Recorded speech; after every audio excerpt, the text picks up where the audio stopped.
ఒక్క శివలింగానికి పూజ చేస్తే ఎంత పుణ్యం కలుగుతుందో మనకు తెలుసు. అటువంటిది దాదాపు 1,000,000 శివలింగాలను మనం ఒకేసారి దర్శించుకొని పూజించుకుంటే ఆ ఫలితాన్ని వివరించడానికి ఎవరి శక్యము కూడా కాదు. మనం ముఖద్వారం ద్వారా లోపలికి వచ్చిన తరువాత దేవాలయం పార్కింగ్ లాట్లో మనం పార్కింగ్ చేసుకొని ఇలా నడుచుకుంటూ మనం దేవాలయంలోకి వెళ్ళాలి. అభిషేకాది కార్యక్రమాలు నిర్వహించుకోవడం కోసం మనము ఇక్కడ టికెట్ తీసుకొని అభిషేకం కార్యక్రమాలు కూడా జరిపించుకోవచ్చు.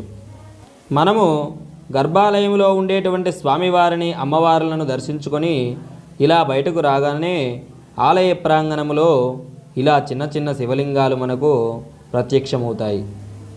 ఇలా చాలా వరకు శివలింగాలన్నీ ఒక వరుస క్రమంగా అన్నీ కూడా